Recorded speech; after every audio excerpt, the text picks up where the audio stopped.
नमस्ते दोस्तों, आप सभी को फिर से स्वागत करता हूँ मेरा इस चैनल पर। आज हम बात करेंगे प्राचीन भारतीय इतिहास के सिंधु घाटी सभ्यता के बारे में। ये बात है साल 1826 की।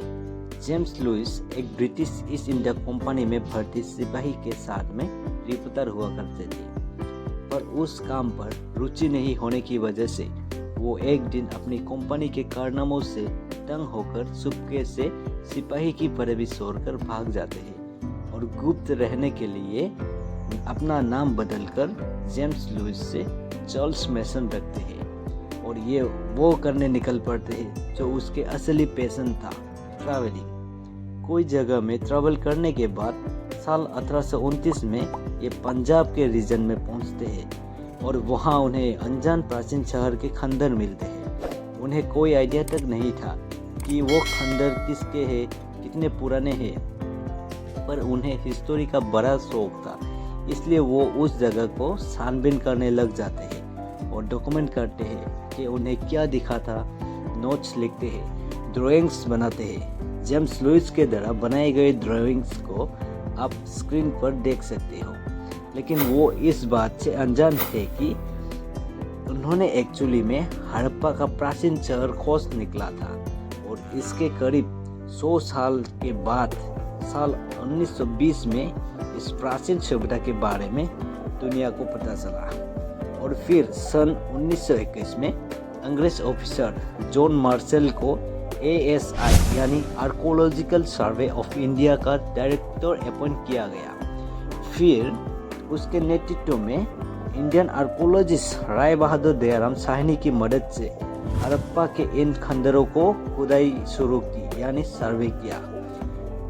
सर्वे के दौरान इसके अवशेष दिखने लगे तो सभी आश्चर्यचकित थे जब पता चला कि ये एक्चुअली में 5000 साल से ज़्यादा पुराने हैं।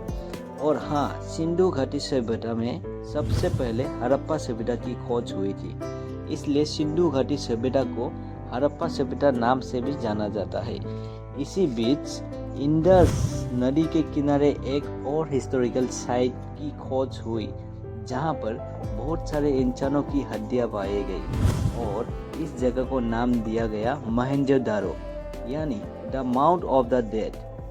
जब धीरे धीरे और खुदाई करी गई तो और ऐसी बहुत सारे खंडर मिले, हिस्टोरिकल साइट मिले, तब पता चला कि इन जगहों में दफन हुई सिविलाइजेशन का सबूत है, जिसके बारे में कोई कुछ नहीं जानता था। और क्योंकि ये खंडर सिंधु नदी के किनारे पाए गए, इसलिए इस सिविलाइजेशन को नाम दिया गया सिंधु घाटी सभ्यता। अभी इस सिविलाइजेशन के बारे में स्कूल कॉलेज के किताबों में भी पढ़ाया जाते हैं, इसलिए हम बहुत बातें जानते हैं। लेकिन अभी भी दो चीजें बहुत बड़ा रहस्य बना हुआ है। पहला, हड़प्पन सिविलाइजेशन की भाषा, वो लोग जिस लैंग्वेज में लिखते थे, इन शब्दों का क्या मतलब है, कैसे इस राइटिंग्स को समझा जा सकता है। और दूसरा, इस महान सभ्यता का अंत कैसे हुआ, क्या हुआ था इन लोगों के साथ।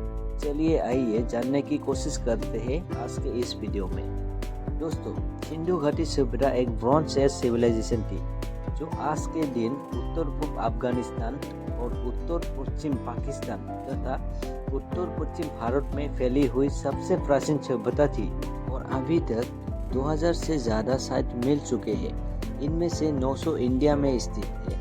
इंडस वैली के बराबर उस जमाने में बहुत कम सिविलाइजेशन थी जो इतने पुराने थे। इन्हें तो बस 3-4 ही थे, इजिप्शियन, मेसोपोटामियन और चाइनीज। इनमें से चाइनीज सबसे लेटेस्ट थे और सबसे पुरानी में से इंडस वैली, इजिप्शियन और मेसोपोटामियन को ही गिना जाता है। और इनमें से मेसोपोटामियन को इंसानों की सबसे ओल्डेस्ट सिविलाइजेशन माना जाता है। लेकिन साल 2016 में IIT खड़गपुर और ASI ने आर्कोलॉजिकल डेटिंग टेक्निक्स का इस्तेमाल करके स्टडी करी थी, जिसके बाद उन्होंने कहा कि इंडस वैली एक्चुअली में 8000 साल पुरानी हो सकती है। एविडेंस के मुताबिक फार्मिंग सेटलमेंट्स जो करी गई थी वो 7000 BC में करी गई थी। आज के हरियाणा स्टेट में ये पाया गया। उस समय में ज़्यादा शहरों की डेवलपमेंट नहीं हुई थी, बस एग्रीकल्चर टूल्स पाए गए थे, पोतरी देखी गई थी जो 7000 BC से 5500 BC तक का जो समय है, इसे प्री हड़प्पन सिविलाइजेशन कहा जाता है। आर्कोलॉजिस्ट का कहना है कि शहरीकरण की शुरुआत 5500 BC से हुई थी, जब पब्लिक बिल्डिंग्स बनाए गए और ट्रेड रूट बनाए गए थे। 2600 BC तक का ये सभ्यता इतनी एडवांस हो चुकी थी कि इनके शहरों में ईंटों के मल्टी घर बनाए गए थे। जिन ईंटों से घर बनाते थे वो ईंटें एक ही साइज की होती थी और उनके स्टैंडर्डाइज्ड मेजरमेंट भी होती थी। हर घर के अंदर टॉयलेट होता था, नहाने की जगह होती थी, ड्रेनेज सिस्टम होता था जहाँ से पानी निकल सके। सड़कों पर प्रॉपर नलियाँ होती थी, पैदल चलने की जगह होते थे और उसके साइड में पेड़ होते थे। पब्लिक कुआं होते थे जहाँ से पानी पी सके। डस्टबिन बनाए जाते थे जहाँ पर लोग कूड़ा फैल सके। अभी के भारत के किसी भी शहर से उनके शहर शायद अर्बन प्लानिंग के मामले में बेहतर होते थे, और हम इनकी लैंग्वेज को नहीं जानने की वजह से इनके बारे में हम और गहराई से समझ नहीं सकते। दोस्तों, कुछ ऐसे ही आर्टिफैक्ट्स पाए गए हैं, स्टोन स्लैब्स, कॉपर प्लेट्स, वो भी 4000 से भी ज़्यादा। इन पे इनकी भाषा लिखी हुई है। कुछ हड़प्पा में पाया गया तो कोई मोहनजोदड़ो और कोई हिस्टोरिकल साइट पर, और इन पे लिखी गई स्क्रिप्ट को हम इंडस स्क्रिप्ट कहते हैं। इनकी भाषा समझने के लिए 1920 से लेकर आज तक 100 से भी ज़्यादा अटेम्प्ट किए जा चुके हैं, लेकिन अभी तक हम नहीं समझ पाए कि इन सिंबल्स का मतलब क्या है। बहुत सारे अटेम्प्ट्स कर चुके हैं इस इंडस स्क्रिप्ट को समझने के लिए, और बहुत सी इंस्क्रिप्शन भी अवेलेबल है, लेकिन कुछ चीज़ें तो ज़रूर है। पहला, जब ये लोग अपनी भाषा को लिखते थे, ये लेफ़्ट टू राइट लिखने की बजाय राइट टू लेफ़्ट लिखते थे। जब हम इंग्लिश और हिंदी लिखते हैं तो हम लेफ़्ट से लिखना शुरू करते हैं, लेकिन हाँ, अरबिक जैसी भाषा राइट टू लेफ़्ट लिखी जाती है। ये इंडस स्क्रिप्ट भी राइट टू लेफ़्ट लिखी जाती होगी। आप अगर इस स्टोन स्लैब की इमेज को देखोगे और लेफ्ट में आप जो सिंबल्स देख रहे हो वो थोड़े क्रैम्प हो चुका है। ये चीज़ अपने स्कूल में भी देखी होगी कि जब आप लिख रहे होते हो और जब आप देखते हो कि पेज में ज़्यादा जगह नहीं बचे होते हैं, तब आप बहुत छोटा छोटा करके लिखने लग जाते हो। यही चीज़ आप इंस्क्रिप्शन पे देखे, जिसने भी इंडस स्क्रिप्ट लिखी थी उनके साथ भी सेम चीज़ हुई होगी, और ये लेफ्ट साइड पर हुई। तो इसलिए हम कंक्लूड कर सकते हैं कि इनकी भाषा राइट टू लेफ्ट लिखी जाती थी। ये सब हमें ऐसे कोई सारे स्टोन स्लैब की इमेज को देखकर पता चला। अगर आप इस स्टोन स्लैब की इमेज को ध्यान से देखोगी तो लेफ्ट में आपको कुछ सिंबल्स दिखाई दे रही होगी। दूसरा चीज़ ये देखा गया कि जहाँ जहाँ ये राइटिंग्स पाया गया है उसके ऊपर कुछ ना कुछ टेक्स्ट लिखा होता था इंडस स्क्रिप्ट में, और इस टेक्स्ट के नीचे बड़ा सिंबल बनाया जाता था किसी जानवर का। वो जानवर किसी बुल का हो सकता था, टाइगर का हो सकता था, रेनिक्रोस का भी हो सकता था। लेकिन स्टोन स्लैब में सबसे कॉमनली देखने वाला जानवर एक्चुअली में यूनिकॉर्न जैसा क्रीचर्स था, जो शायद वास्तव में एग्जिस्ट ही नहीं करता। पर सवाल ये होता है कि इन्होंने किस लिए लिखने के नीचे एक बड़ा सा जानवर के सिंबल बनाया। और एक चीज़, ये कोई बड़े बड़े पत्थर में टेक्स्ट और सिंबल्स नहीं बनाया था। ये एक्चुअली में छोटे छोटे 2.5 सेंटीमीटर स्क्वायर तो 5 सेंटीमीटर स्क्वायर के स्टोन के पीस में बनाया हुआ मिला। जितने भी साइन एंड सिंबल इस इंडस स्क्रिप्ट में दिखे, उन सबको हिस्टोरियंस ने आइडेंटिफाइड किया, कलेक्ट कर लिया गया। फिर देखा गया कि टोटल 400 साइन है इनकी स्क्रिप्ट में। देखा जाए तो इंग्लिश लैंग्वेज में 26 अल्फ़ाबेट होते हैं, पर ये इंडस स्क्रिप्ट में 400 से भी ज़्यादा साइन मिला है। दोस्तों, कुछ सिंबल्स मछली जैसे, कोई क्रैब्स, कोई इंसेक्ट, कोई बर्ड, और कुछ सिंबल्स तो स्टिक फिगर्स जैसे लगते हैं। इस इंडस स्क्रिप्ट में इतने ज़्यादा नंबर्स ऑफ सिंबल्स है, तो इसलिए हिस्टोरियंस का कहना है कि ये स्क्रिप्ट एक्चुअली में लोगोसिलिबिक स्क्रिप्ट थी। लोगोसिलिबिक का मतलब है कोई एक शब्द या साउंड को एक्सप्रेस करने के लिए किसी एक सिंबल का इस्तेमाल किया गया हो।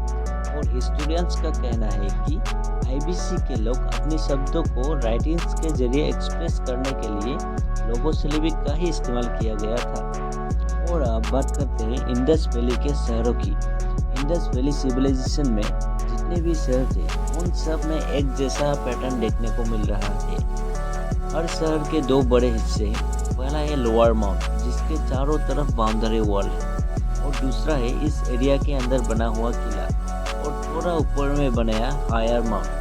लेकिन ये हायर माउंट के किला आमतौर पर वेस्ट माउंट पर रहता था हर शहर के। इस माउंट का अपनी दीवारें थी और नीचे वाले एरिया के अपने दीवारें थी। इस किले में सारे इम्पोर्टेंट पब्लिक स्पेसेस होती थी, जैसे कि मार्केट प्लेस, वर्कशॉप हो गया, या फिर किसी से मिलना हो तो यहाँ पर ही होता था। और ये जो बाहर चारों तरफ बाउंड्री वॉल है, इसको 2 लेयर लगाने का उद्देश्य ये था कि वाइल्ड एनिमल से दूर रखना। और इसके अलावा नदी में अगर पानी की बाढ़ ज़्यादा हो जाए तो शहर को उस फ्लड से बचाने के लिए भी बनाए गए थे, क्योंकि उस समय इंसानों से इतना खतरा था नहीं और इतने इंसान ही नहीं थे दुनिया में उस वक्त।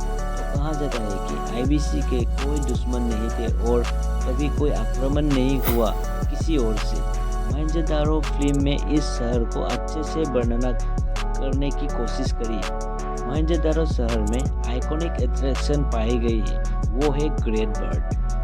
एक बहुत बड़ा स्विमिंग पूल होता था, मल्टी स्टोरेड बर्ड थी। ये 900 फुट स्क्वायर की 2.4 मीटर्स डीप थी। इस स्विमिंग पूल को जली हुई ईंटों से बनाया गया था और वाटरप्रूफ किया गया था नेचुरल टार का इस्तेमाल करके। इनमें एक ड्रेनेज होल भी पाया गया और साथ में कुआं भी पाया गया, जिससे ये पता चलता है कि इस स्विमिंग पूल में हमेशा फ्रेश वाटर इस्तेमाल किया जाता था। और आईबीसी के बाकी शहरों में देखा गया साफ सफाई कितने होते थे, ड्रेनेज सिस्टम अच्छे होते थे। इसलिए माना जाता है कि मोहनजोदारो शायद इंडस वैली सिविलाइजेशन का कैपिटल शहर था। एक बहुत बड़ा डिफरेंस देखने को मिल रहा है यहाँ पर, जैसे कि इजिप्शियन सिविलाइजेशन में रिलीजियस साइट, रॉयल टॉम, मंदिर, मोनार्च हुआ करता था। इसका एविडेंस पाई गई, लेकिन इंडस वैली सिविलाइजेशन में अभी तक कोई भी बड़ा मंदिर, मस्जिद या कोई भी रिलीजियस साइट नहीं पाया, ना ही कोई बड़ा महल मिला या कोई रॉयल टॉम मिला। इसका मतलब है अभी तक कोई भी एविडेंस नहीं मिला कि इस सिविलाइजेशन में ना ही कोई सम्राट हुआ करता था और ना ही कोई पंडित पुजारी। इस सिविलाइजेशन में कोई वेलफेयर का भी एविडेंस नहीं है। स्टूडेंट के लिए हैरान कर देने वाली बात यह है कि ब्रॉन्ज एज सिविलाइजेशन में रिलीजन बहुत ही कॉमन चीज़ थी, और देखा जाए तो लोग बड़े एडवांस थे और खुशी से पीसफुली रहते थे। और अब आते हैं एक और सबसे अनसॉल्व मिस्ट्री पर, इंडस वैली सिविलाइजेशन एक्चुअली में ख़त्म कैसे हुई। इंडस वैली ख़त्म होने के कोई सारे कारण हो सकते हैं, जैसे कि जलवायु परिवर्तन, बाढ़ तथा भूतात्विक परिवर्तन, महामारी, आर्थिक कारण आदि। आर्कोलॉजिकल रिकॉर्ड्स के मुताबिक 1900 बीसी और 1300 बीसी के बीच में इस सिविलाइजेशन में अचानक से रिपीट डिक्लाइन देखने को मिला। इस सिविलाइजेशन में इस समय के बाद से शहरों के सड़कों पर नाली और ड्रेनेज को मेंटेन नहीं करने की वजह से ब्लॉकेज हो गया था, और जो ग्रेट बर्ड था उसमें भी कूड़ा जमा होकर खराब होने लग चुका था। जो मेसोपोटामिया से ट्रेड लिंक था वो भी टूट चुके थे। 1800 बीसी तक ज़्यादातर शहर खाली हो गया था। किसी को भी मालूम नहीं है कि एक्चुअली में यहाँ पर हुआ क्या था, लेकिन एक थ्योरी के मुताबिक इस सिंध नदी के आधार पर यह सिविलाइजेशन टिकी हुई थी। जब वो नदी सूखने लग गया तो अंदाज़ा लग गया शायद ये सरस्वती नदी हो सकती है। इस थ्योरी के अनुसार ये नदी सूखने के कोई कारण हो सकती है, जैसे कि टेक्टोनिक्स प्लेट में शिफ्ट आया होगा, टाइम के साथ साथ नदी ने अपना रास्ता बदल लिया होगा, ये भी हो सकता है। अगर ये थ्योरी सच है तो मान लिया जाएगा कि इस सिविलाइजेशन के लोग पूर्व दिशा की तरफ चले गए और गंगा नदी के पास आकर बस गए। और दूसरी कारण हो सकती है डिफोरेस्टेशन। यहाँ के लोगों ने ईंटें और मकान बनाने के लिए बहुत सारे पेड़ों को काटकर जगहों को बर्बाद कर दिया होगा। पेड़ों को काटने की वजह से ग्रीनरी खत्म हो गई होगी, जिसकी वजह से ये एरिया अनहेबिटेबल बन गया हो सकता है। इसी वजह से भी वो लोग ये जगह छोड़कर दूसरी जगह पर गया होगा। Thanks for watching. Please like, share, comment and subscribe.